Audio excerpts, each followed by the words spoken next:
عورتوں کے لیے مسجد میں جمعہ پڑھنا فرض نہیں ہے. ٹھیک ہے. کیا عورتوں کے لیے تراویح یا اعتکاف بیٹھنے کے لیے عورتوں کو انکریج کرنا چاہیے یا نہیں؟ جو چیز فرض نہ ہو اس پر پہلے یہ سوال اٹھائیے کہ جو فرائض نہ ہو ان کے لیے انکریج کرنا چاہیے کہ نہیں. جو فرائض نہیں ہیں یا اگر وہ بدیاں ہیں تو پھر ہرگز انکریج نہیں کرنا چاہیے. اگر وہ نیکیاں ہیں تو نوافل میں آتی ہیں، اور نوافل کی ترغیب قرآن کریم خود دیتا ہے. وَمِنَ اللَّيْلِ فَتَہَجَّدْ بِهِ نَافِلَةً لَكَ. قرآن کریم فرماتا ہے کہ راتوں کو اٹھ کے تہجد پڑھا کرو، یہ تمہارے لیے نوافل ہوں گے. تو نوافل کی تو بڑی واضح تلقین قرآن فرماتا ہے.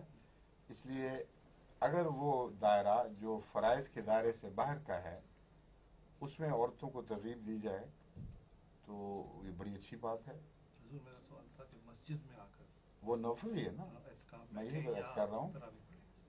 یہ نفلی کام ہے عورت کے لیے.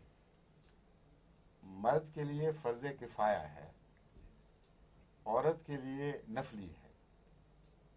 اس لیے جہاں نفلی ہو وہاں ترغیب ضروری ہے.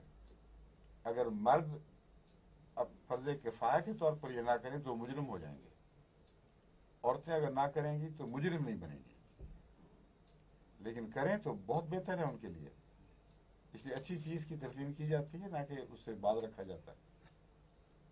اگر حضور گھر میں بیت الدعا ہو یا اس کا کوئی اعتکاف کا ذکر قرآن حدیث سنت میں کہیں موجود نہیں کہ گھر میں اعتکاف بیٹھو.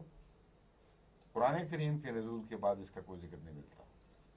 قرآن کریم کے نزول سے پہلے حضرت زکریا کے ذکر میں، حضرت مریم کے ذکر میں ایک حجرے میں بیٹھ رہنا، اس قسم کے مضامین تو ملتے ہیں. راہبوں کا ذکر بھی ملتا ہے، لیکن ساتھ یہ بھی ہے کہ اللہ تعالیٰ جس مقصد کے لیے یہ اجازت دیتا تھا وہ اس مقصد کو بلا کر اس سے ہٹ گئے.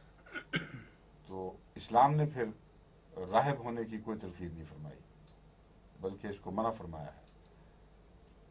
زندگی کے ساتھ مل کر اپنے جد و جہد کو اس طرح شامل کر دینا کہ روزمرہ کے کام اور عبادت اور جہاد میں کوئی فرق نہ رہے، یہ سب سے اعلیٰ اسلامی تعلیم ہے. اور اس کے ہوتے ہوئے وہ جو الگ الگ حجرے بنا کر وہاں اعتکاف بیٹھ جانا، اس کا کوئی مضمون نظر نہیں آتا. لیکن اس طرح منع نہیں ہے کہ وہ حرام ہو.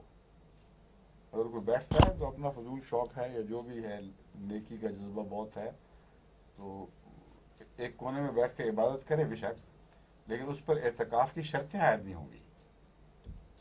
اعتکاف کی جو شرائط ہیں ان کا ذکر مسجد میں ملتا ہے. کسی گھریلو کونے میں بیٹھ کر عبادت کرنا ہرگز منع نہیں ہے، لیکن اسے مسجد کا کونا بنا کر اعتکاف کی شرائط اس پر عائد کر دینا یہ بدعتوں کو رواج دے گا. اس لیے یہ مناسب نہیں.